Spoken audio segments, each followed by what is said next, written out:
किसी for example किसी car के नाम से बना दिया है। अब मैंने कहा कि ये कार, ये जो फंक्शन है, ये इस क्लास से बिलोंग कर रहा है, ठीक है। तो मैं वहां पे आपको एक एड्रेस बता रहा हूँ कि ये क्लास है ऑटोमोबाइल्स की और इस क्लास का ये एक फंक्शन है, ठीक है। मैं उसका एड्रेस बता रहा हूँ आपको एक तरीके से। तो क्लास का कॉन्सेप्ट आपको समझ में आ गया। अगर मैं यहाँ की बात करूँ, ये पूरी क्लास है और यहाँ के मल्टीपल आप ऑब्जेक्ट्स हो।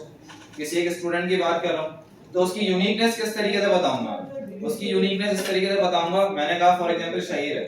अब शहीर तो बहुत सारे होंगे पूरे एप्टेक में। मैंने कहा 2212C2 से एक शहीर नाम का बच्चा है। तो 2212C2 क्या क्लास है और उसके अंदर से एक ऑब्जेक्ट है, कौन? शहीर, ठीक है।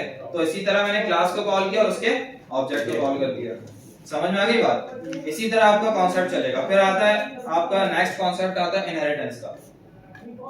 अच्छा, ऊप जो होती है ना आपकी, ऑब्जेक्ट ओरिएंटेड प्रोग्रामिंग, ये जो डिपेंड करती है टोटली आपकी क्लासेस एंड ऑब्जेक्ट्स, ठीक है। इन दो चीजों पे डिपेंड करती है। ये दोनों आपको समझ में आ गया, ठीक है। अच्छा, अब आगे आपका एक कॉन्सेप्ट होता है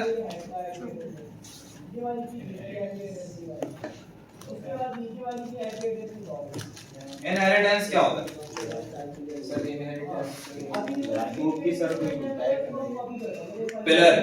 ऊप के 4 पिलर्स होते हैं ना। एक इनहेरिटेंस होता है, एक इनकैप्सुलेशन होता है, एक एब्स्ट्रैक्शन होता है और एक पॉलीमॉर्फिज्म होता है, ठीक है। तो इनहेरिटेंस जो है हमने जावास्क्रिप्ट में पढ़ा था।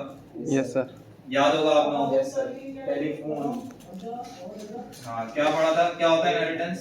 एक इनहेरिटेंस होता है, एक इनकैप्सुलेशन होता है। सर इनहेरिटेंस पढ़ाया था आपने? हाँ ना, तो मैं बता तो रहा हूँ, मैंने इनहेरिटेंस ही पढ़ा है।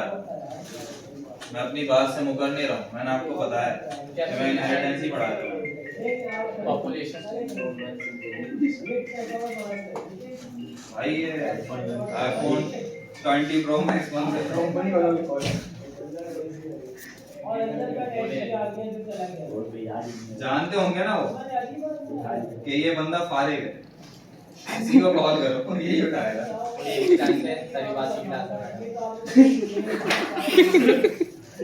उसका मतलब है फिर इसने काटी है कॉल, है ना। मुबीन, तुमने कट किया ना कॉल, तो उससे इसको पता चला, उस बंदे को पता चला कि सर बात की क्लास में बैठा, जब ही काट दी इसने कॉल। क्या नंबर था? अच्छा, ये 4 आपके पास पिलर्स होते हैं। अच्छा, और भी चीजें होती हैं, इंटरफेसेस भी होते हैं इसमें, ठीक है। जितना डीप जाओगे उतना बहुत सारी चीजें आपको मिलेंगी, लेकिन 4 मेन पिलर्स यही होते हैं। अच्छा, इनहेरिटेंस का कांसेप्ट क्या होता है? अभी हम इनहेरिटेंस को ही लेके चलेंगे। इसमें सर के इनहेरिटेंस में ये होता है ना, जो पेरेंट होता है वो चाइल्ड की जो प्रॉपर्टी टाइप, मतलब कि कोई भी, मतलब पेरेंट चाइल्ड की प्रॉपर्टीज अगर वो इनहेरिट कर सकता है, चाइल्ड नहीं कर सकता। चाइल्ड पेरेंट की प्रॉपर्टीज को इनहेरिट कर सकता है, लेकिन पेरेंट चाइल्ड की प्रॉपर्टीज को इनहेरिट नहीं कर सकता, ठीक है। फॉर एग्जांपल इनहेरिटेंस का कांसेप्ट पेरेंट चाइल्ड रिलेशनशिप होता है। फॉर एग्जांपल मैंने आपसे कहा कि आप अपने फादर पे करो, बात ठीक कही, सही कहा ना। और अगर आपसे किसी ने कहा कि यार आपके फादर तो आप पे गए, तो गलत बोला, ये गलत है ना, ये गलत है ना। ये कॉन्सेप्ट आपका शरई तौर पे भी गलत है, प्रैक्टिकली तौर पे भी गलत है।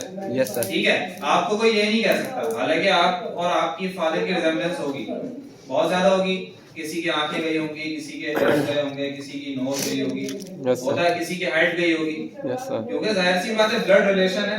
बहुत सारी चीजें आपको आपके फादर से रिजेम्बलेंस में मिलती है, ठीक है। हाँ, मदर से भी मिलती है, फादर से भी मिलती है। आपके जो है जितने भी आपके चाचू हो गए, नो से भी आप बहुत ज्यादा ना मिलते हो। नाना हो गए, ननियाल में, ददियाल में होता है। भाई ये जो होता है ना, वो होता है खामोश हो, ज्यादा एग्जैजरेट नहीं करो किसी बात को फालतू में ना, टॉपिक समझ लो। तो सिंपल आपका ये कॉन्सेप्ट बना, ठीक है, कि आपके पेरेंट्स से आप कोई ना कोई प्रॉपर्टी इनहेरिट करते हो। मैंने अभी बात की शक्ल सूरत की, ठीक है, फिजिकल रिजेम्बलेंस की बात की, अपीयरेंस की बात की। अब मैं आगे जो बात करने जा रहा हूँ वो है प्रॉपर्टी की। फॉर एग्जांपल आपके फादर है, उनकी कोई प्रॉपर्टी, उनका घर है अपना, उनकी गाड़ी है, अगर घर बिकेगा तो आपको हिस्सा मिलना है शरई तौर पे। शरई तौर पे आपका हक है उसमें, क्योंकि आप अपने फादर की प्रॉपर्टीज को इनहेरिट करते हो, आपका उसमें हक है शरई तौर पे। अगर आपकी कोई प्रॉपर्टी, आपका कोई आपने घर ले लिया, तो अगर आप अपना घर सेल करोगे तो उसका हिस्सा किसको मिलेगा? आपके बच्चों को, ठीक है, अगर आप मैरिड हो। अदरवाइज आपके फादर उसमें से हिस्सा नहीं मांग सकते, यूज कर सकते हैं, रह सकते हैं। आपने कोई गाड़ी ली, चला सकते हो, मसला नहीं है, लेकिन अगर आप उसको सेल आउट करोगे तो आप उसमें से हिस्सा नहीं दोगे उनको, अपने बच्चों को दो, क्योंकि आप एज अ पेरेंट अपने बच्चों के लिए हो, ठीक है, वो आपके लिए, उनके लिए आप पेरेंट्स हो, और आपके लिए आपके फादर और मदर आपके पेरेंट्स हैं, ठीक है। तो उनकी जो भी प्रॉपर्टीज होंगी वो सारी आप इनहेरिट कर रहे हो, आपको उसमें शरई तौर पर हक है। और अगर आपकी कोई प्रॉपर्टी होगी तो उसमें आपके फादर का, आपकी मदर का कोई हक नहीं शरई तौर पर। तो यही सिंपल कॉन्सेप्ट आपका क्या कहलाता है? इनहेरिटेंस, ठीक है। इसी तरह हम कोडिंग में करते हैं। फॉर एग्जांपल मैंने एक क्लास बनाई, किस नाम से? मैंने यहाँ पे क्लास बनाई पेरेंट के नाम से। अच्छा, क्लास बनाने के लिए आप सिंपल क्या लिखते हो?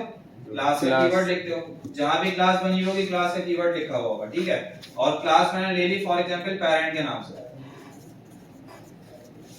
पेरेंट के नाम से मैंने क्लास ली, कर्ली ब्रैकेट्स यहां पे एंड कर दिया सब। अब यहां पे फॉर एग्जांपल एक फंक्शन बना रहा हूं। इस फंक्शन के लिए मैंने यहां पे पब्लिक लिखा। पब्लिक का मतलब क्या होता है? पब्लिक आपका एक्सेस मॉडिफायर।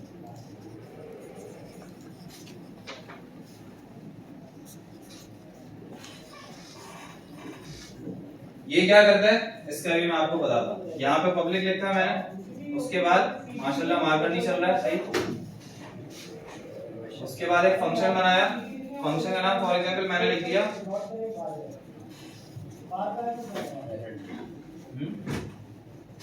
प्रॉपर्टी, लिख देता हूँ सिंपल। ये मेरे पास फंक्शन बन गया, इसका यहाँ पे क्लोज कर दिया मैंने, और कुछ भी प्रिंट करवा दो इको में।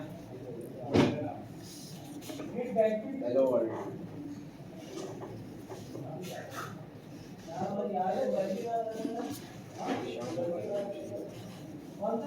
ठीक है, मैंने सिंपल यहाँ पे एक फंक्शन बनाया, पब्लिक फंक्शन बनाया मैंने, और यहाँ पे क्या प्रिंट कर रहा है फंक्शन? आपको जब इस फंक्शन को कॉल करेंगे तो क्या प्रिंट होगा? फादर्स प्रॉपर्टी होगा, फादर्स प्रॉपर्टी, ठीक है। टाइम देख लो।